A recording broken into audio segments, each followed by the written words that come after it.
students, welcome to Unit 6 of Investment Management subject. The subject code is 18 MBA FM 302, and today we will understand the theoretical concepts as well as we will be solving problems of Unit 6 of your Investment Management subject. Well, broadly in the Unit 6 we will be discussing about the market efficiency and behavioral finance, wherein we will understand the concepts of random walk and efficient market hypothesis, then forms of market efficiency, then empirical test for different forms of market efficiency, then we'll understand behavioral finance, then portfolio management services, wherein we'll try to understand between active and passive portfolio management strategy, then portfolio revision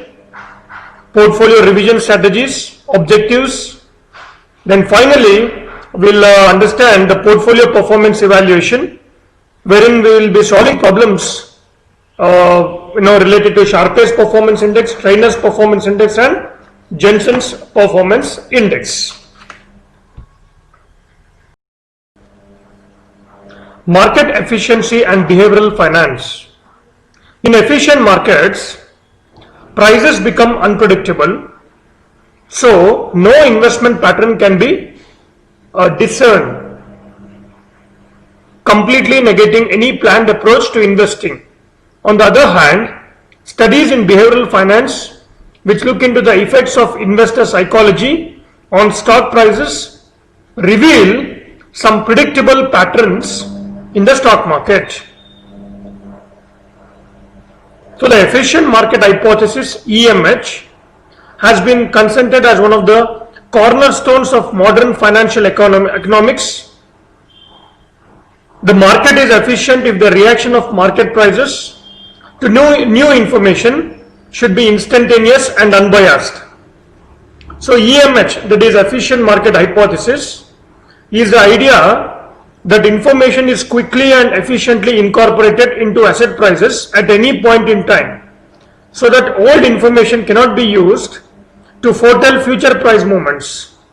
Consequently, three versions of EMH are being distinguished depends on the level of available information, namely weak, semi-strong, and strong.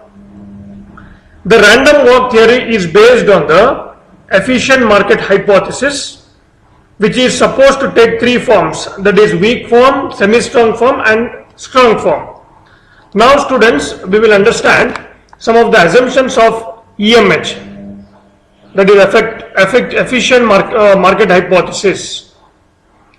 See, among the assumptions the efficient market hypothesis makes, number one, investors are rational. So these are some of the assumptions, students. The first assumption of EMH is investors are rational. Then the second assumption, markets are rational. Then the third point, there are no taxes, or more specifically taxes play no part in financial decision making. Then the fourth point, there are no transaction costs. Then the fifth assumption, an investor is indifferent between $1 in dividends and $1 in capital gains. Then the last assumption of EMH is a company is indifferent between $1 of additional debt and $1 of additional equity. So now we'll understand the forms of market efficiency in detail. The first one is called as weak form. See, the weak form EMH stipulates that the current asset prices already reflect the past prices and the volume information. The information contained in the past sequence of prices of a security is fully reflected in the current market price of that security. It is named weak because the security prices are the most publicly and easily accessible pieces of information. It implies that no one should be able to outperform the market using something that everybody else knows. Then the second form of market efficiency is semi-strong form. The semi-strong form EMH states that all publicly available information is similarly already incorporated into asset prices.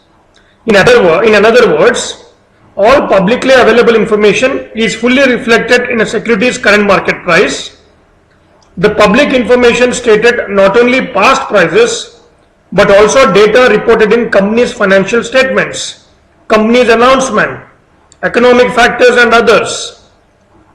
It also implies that no one should be able to outperform the market using something that everybody else knows. So this indicates that a company's financial statements are of no help in forecasting future price movements and security high investment returns. Then the last one is called as strong form. The strong form EMH stipulates that private information or insider information too is quickly incorporated by market prices and therefore cannot be used to reap abnormal trading profits. Thus, all information, whether public or private, is fully reflected in a security's current market price. That means even the company's management, that is insider, are not able to make gains from inside information they hold.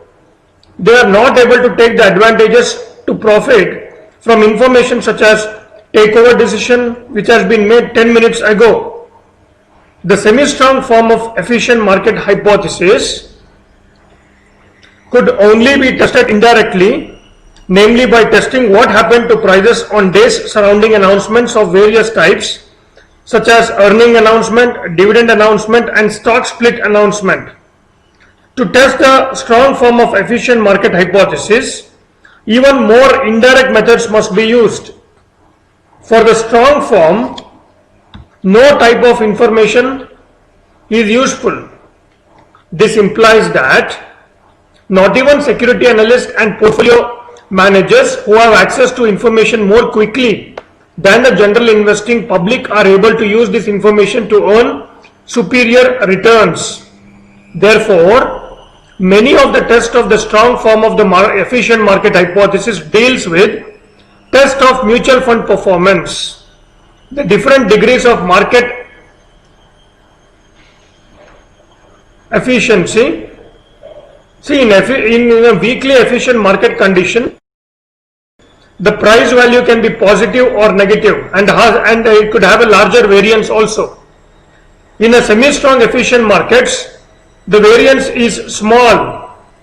Then perfectly efficient market prices are in continuous equilibrium so that price equals value at every instance without the variance.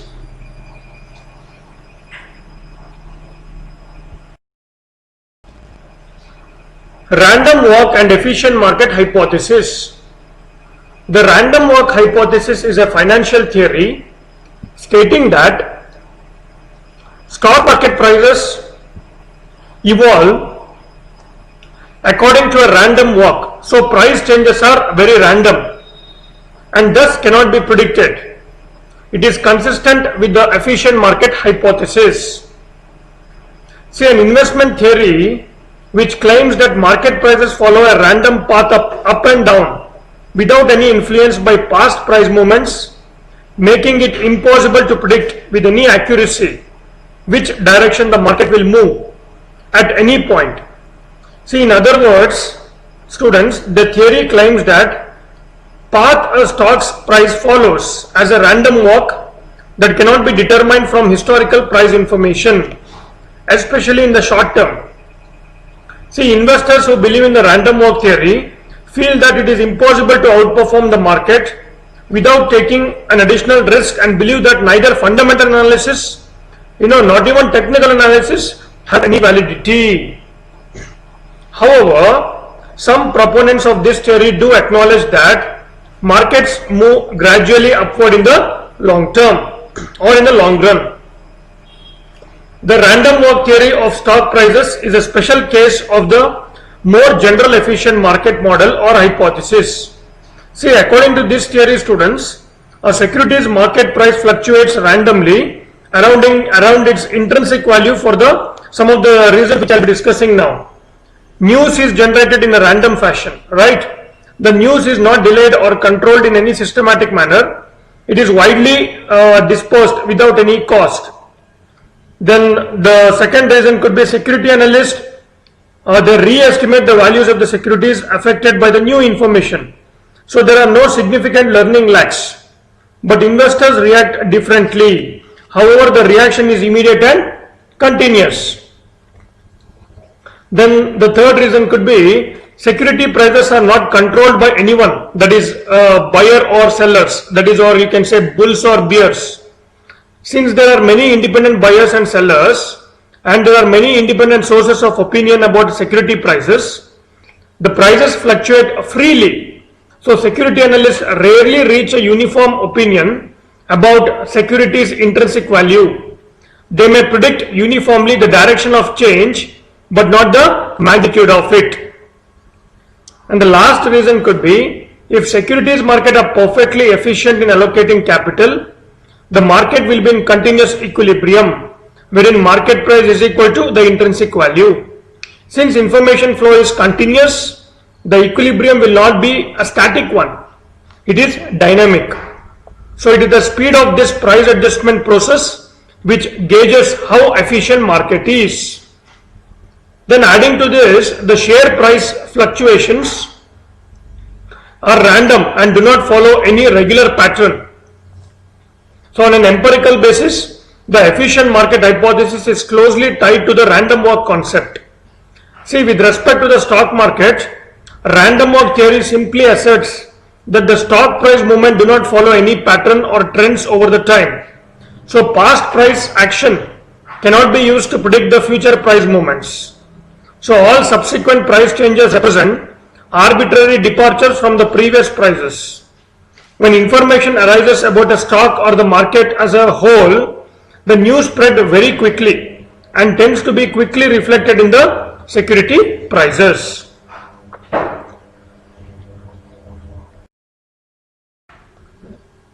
Forms of market efficiency.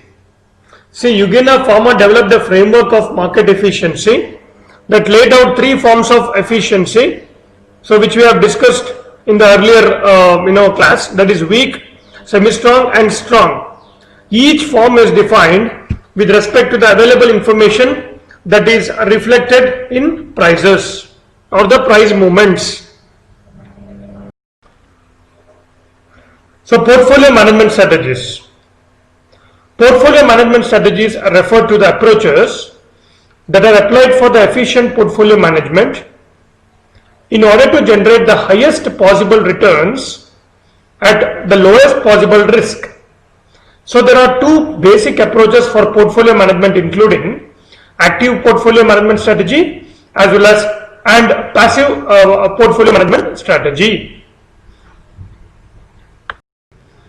So first we'll understand active portfolio management strategy. The active portfolio management relies on the fact that particular style of analysis or management can generate returns that can beat the market. It involves higher than average cost and it stresses on taking advantage of market inefficiencies. It is implemented by the advisors of analysts and managers who analyze and evaluate market for the presence of inefficiencies. The active management approach of the portfolio management involves the following styles of the stock selection. See, we have top-down approach as well as bottom-up approach. So what do you understand by top-down approach, students? In this approach, managers observe the market as a whole and decide about the industries and sectors that are expected to perform well in the ongoing economic cycle. So after the decision is made on the sectors, the specific stocks are selected on the basis of companies that are expected to perform well in that particular sector. So bottom up, in this approach, the market conditions and expected trends are ignored and the evaluations of the companies are based on the strength of their product pipeline. So financial statements or any other criteria. It stresses the fact that strong companies perform well irrespective of prevailing market or economic conditions. Next, we'll understand passive portfolio management strategy. So passive asset management relies on efficient market theory. Markets are efficient. So this theory and it is not possible to beat the market returns regularly. The market is immediately available and best returns obtained from the low cost investment information is always considered in evaluation of the passive management approach of the portfolio managers who follow this theory. The following believes that stock selection market averages cannot be beaten consistently. Then the second one is indexing. According to this theory, the index funds are used for taking the advantages of efficient market theory and for creating a portfolio that impersonate a specific index. The index funds can offer benefits over the actively managed funds because they have lower than average expense ratios as well as transaction costs. See, other portfolio management strategies are also there. We will understand that. See, apart from active and passive portfolio management strategies, there are three more kinds of portfolios which are as follows, which I'll be discussing now. The first one is called as patient portfolio. That means this type of portfolio involves making investments in a well-known stocks. The investors buys and hold the stocks for longer periods. In this portfolio, the majority of the stocks represent companies that have classic growth and those expected to generate higher earnings on a regular basis irrespective of financial conditions. The second one is called as aggressive portfolio. So this type of portfolio involves making investments in expensive stocks that provide good returns and big rewards along with carrying big risk. This portfolio is a collection of stocks of companies of different sizes that are rapidly growing and expected to generate rapid annual earnings growth over the next few years. Then the last one is called conservative portfolio. So this type of portfolio involves the collection of stocks after carefully observing the market returns, earnings growth and consistent dividend history. So just now what we have discussed is the efficient market theory. So this theory relies on the fact that the information that affects the market is immediately available and processed by all the investors. Thus, such information is always considered in evaluation of the market prices. The portfolio managers who follow this theory firmly believes that market averages cannot be beaten consistently. Then indexing.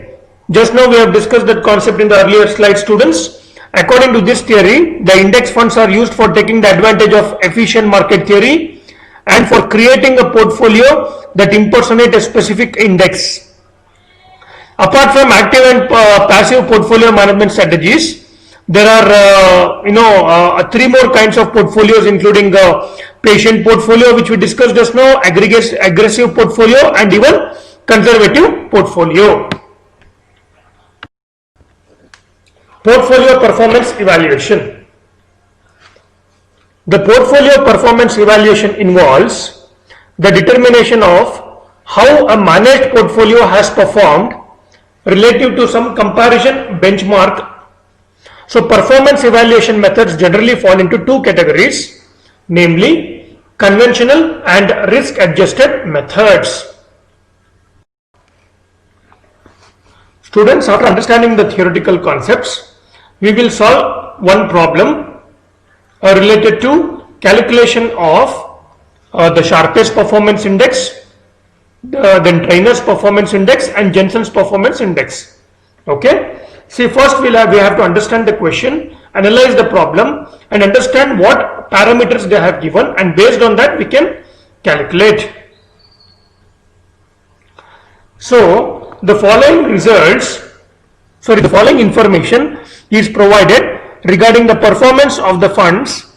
Namely, they have given me three funds which we can see in the table over there: Birla Advantage, Sundaram Growth and Sun FNC Value for a period of 6 months ending August 1999.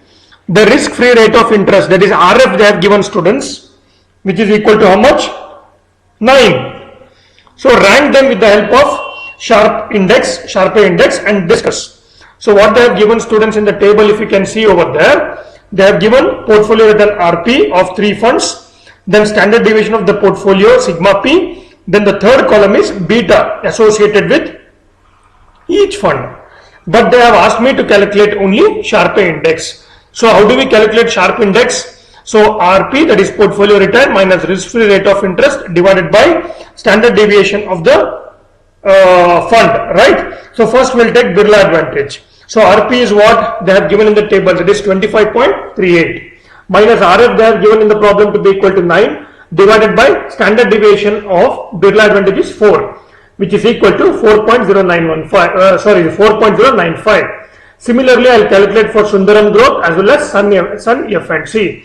I got the value of Sundaram Growth to be equal to 1.788, and similarly for Sun F&C value I got 4.509. So now the Birla Advantage fund, it will rank top among the three funds because of the higher return. See the return over there, how much? 25.38, and low volatility because the standard deviation is 4 in the return. Okay, the Sundaram Growth funds is high compared to Suns, but the high volatility in return has made it to rank third. Okay, so we have to consider the return as well as the standard deviation associated with them. Okay, understood, students? So how do we calculate the Sharpe index? RP minus RF divided by standard deviation. Please understand this particular formula. Okay. Now we will solve the second problem. My request to all of you is, as and when we are discussing the problem, as and when you are seeing this particular video, so I want all of you to solve in your notes also. That is, more you will be solving the problems, more you will be fast, you will be understanding the concepts. Okay, so the problem states the following results were obtained from a study for a period of 6 months in 1999. Correct? So they have given me how many? Birla Advantage, then PICICI, that is the fund name, Allianz Equity, and they have given me benchmark also. Please understand, students, S&P CNX 500 is the benchmark. So they have given portfolio return RP, standard deviation P, and then beta associated with each of them. They have given a risk-free rate of interest, that is RF, which is equal to 9, right? So then in the question, he has asked me, using the inputs, rank the funds according to the predictive ability of the funds management. Please understand, there is a word called as predictive ability of the funds management. Okay. So in the next slide, I will be explaining you how to solve this problem. So solution for the problem. So Jensen index is equal to RP minus RF is equal to alpha P plus beta into RM minus RF. So the alpha P, that is alpha of the portfolio, indicates the managerial skills. So to properly adjust the Jensen measure for ranking purpose, very important problem, students. Each asset's alpha should be divided by its beta. This question has been asked in many question papers also. So please concentrate and solve along when you are seeing this particular video. So first I will be taking Birla Advantage. So first RP means what? 25.38 minus RF means they have given 9 is equal to alpha P we have to calculate plus 0.23, that is beta value, multiplied by RM. As I mentioned to you, RM is what? Market return. In this particular question they have given S&P CNX 500, that is 36.74 minus RF, that is 9. So I get 16.38 is equal to alpha P plus 6.38. So I want the value of alphas. Alpha of the portfolio is equal to 16.38 minus 6.38, which is equal to 10. So what I have to do now? I need to calculate. So I need to divide each alpha value by its beta value, right? So which is equal to 10 divided by beta is 0.23. Beta of what? Beta of Birla Advantage, which is equal to 43.48. Similarly, I solve for ICICI GP, that is PICICI GP. I get, when I do alpha divided by beta, I get the value to be equal to how much, students? 24.73. Okay.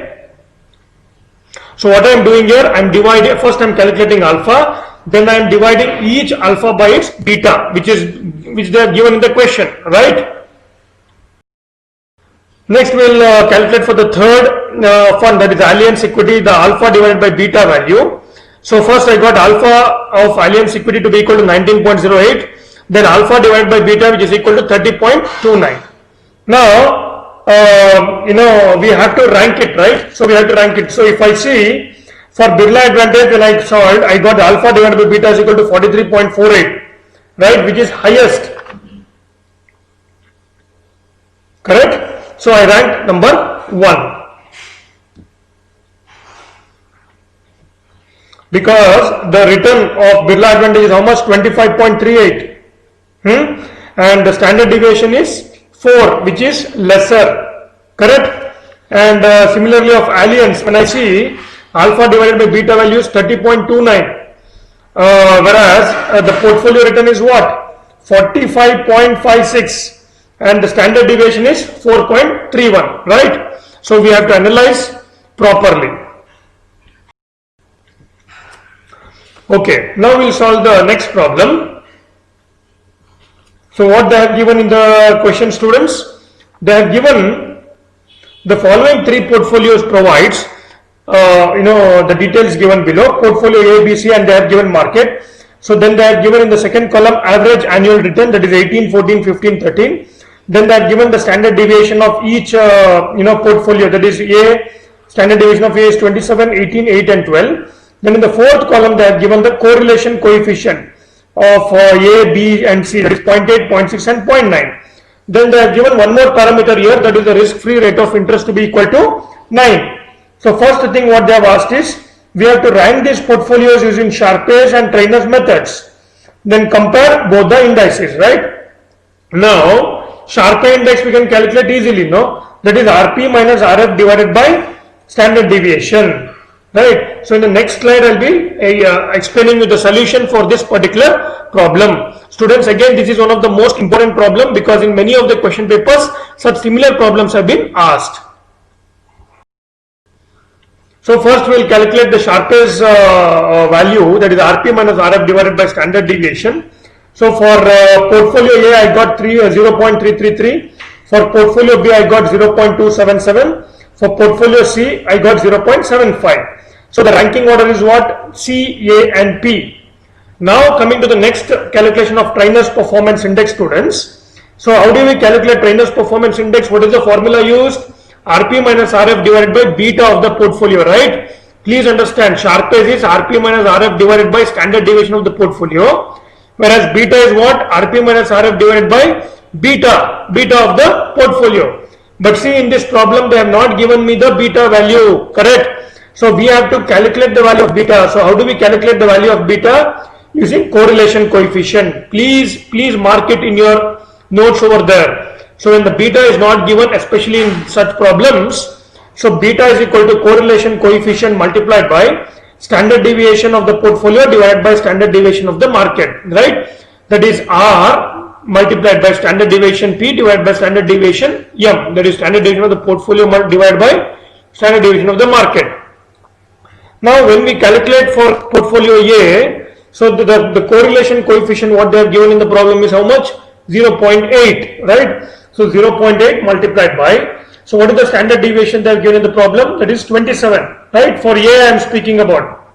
Only you have to see the first row, okay? 27 divided by, what is the market standard deviation what they have given? That is sigma M, that is 12. So I got the value, that is A. For A I got 1.8. What is this 1.8? It is the beta value. First I need to calculate the beta value, right? Similar way I need to calculate the beta value of B and C.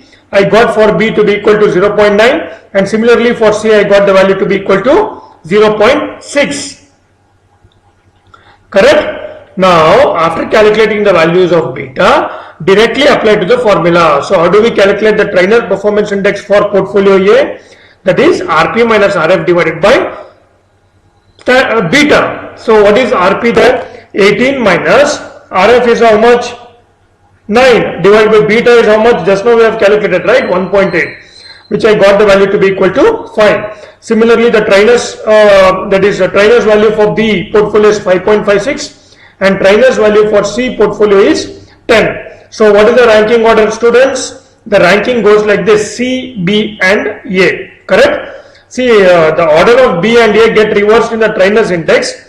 This may be due to the relationship with the market, that is systematic risk factor. Okay, students? So this is a very important problem wherein they have not given me the value of beta, but first we have to calculate the value of beta and then the value what we get after calculating, we have to apply for the formula so that we get the trainer's performance index or the trainer's value for a particular portfolio, right? Okay, students, in order to explain you the concepts, I have referred the textbooks which have been mentioned by the university. So textbooks where the author is Punitavati Pandian, Prasanna Chandra. I request all of you to refer the same textbooks which has been recommended by the university. And even I have referred few websites to collect the information, like directly the websites of National Stock Exchange, Bombay Stock Exchange, and SEBI, and as also AMFI. And when I am taking the Google Meet online classes, so I will be explaining you a few more problems related to the performance evaluation of the portfolio, that is calculation of Sharpe's, Trainers and Jensen's. Okay. Okay, thank you so much for watching this video, students.